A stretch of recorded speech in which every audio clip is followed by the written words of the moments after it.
Bienvenue sur Azimut, le podcast de l'orientation. Je m'appelle Charlotte et j'aimerais bien en savoir plus sur ta première année d'études supérieures. Comment t'appelles-tu ?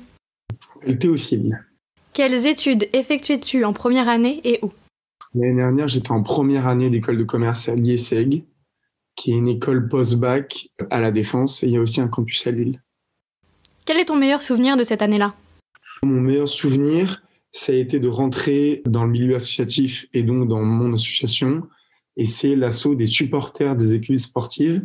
Le principe, c'est qu'on va supporter tous les matchs des équipes sportives de l'IESEG et mettre une bonne ambiance dans le stade. Qu'est-ce qui t'a le plus surpris ? Ça a été une année assez surprenante à cause du Covid. Donc ça a été un peu bizarre.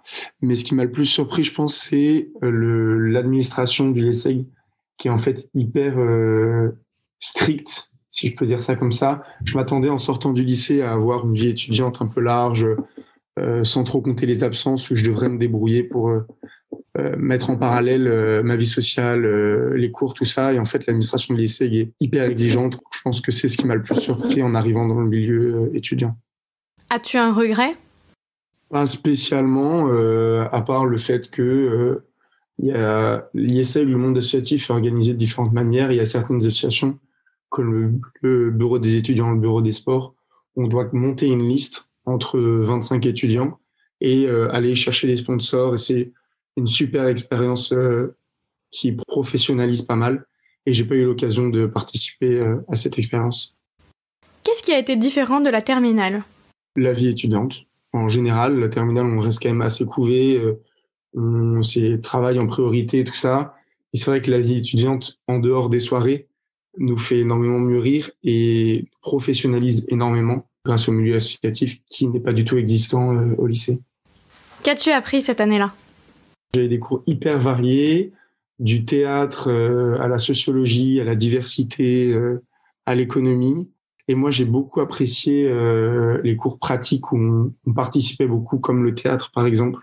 On a dû monter une petite pièce à la fin des 2 semestres. Et je trouve que c'était important pour prendre en maturité et en aisance à l'oral.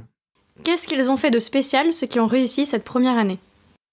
Je pense qu'ils ont réussi à trouver un rythme de vie sain entre les études, la famille, les soirées, toute la vie étudiante, le sport, tout ça.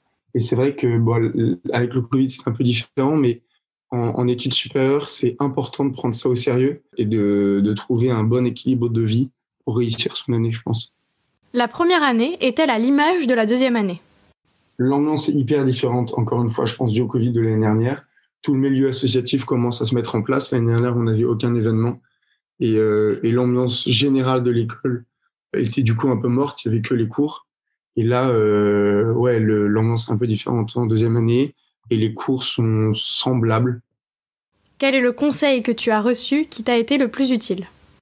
Du coup, moi, le conseil que j'ai vraiment retenu pour réussir mon année l'année dernière, c'était de s'accrocher pendant les cours à distance. Je sais qu'il y en a beaucoup qui ont décroché. Il y a quand même assez de redoublants et il y a eu beaucoup de rattrapage l'année dernière. Et donc ça, c'était un conseil important par rapport au Covid l'année dernière. Si tu devais, à ton tour, donner un conseil, que dirais-tu ? C'est d'arriver à trouver un bon rythme entre les cours, la famille, le sport et tout ce qui est la vie étudiante. Merci beaucoup. Cet épisode est terminé. À bientôt sur Azimut.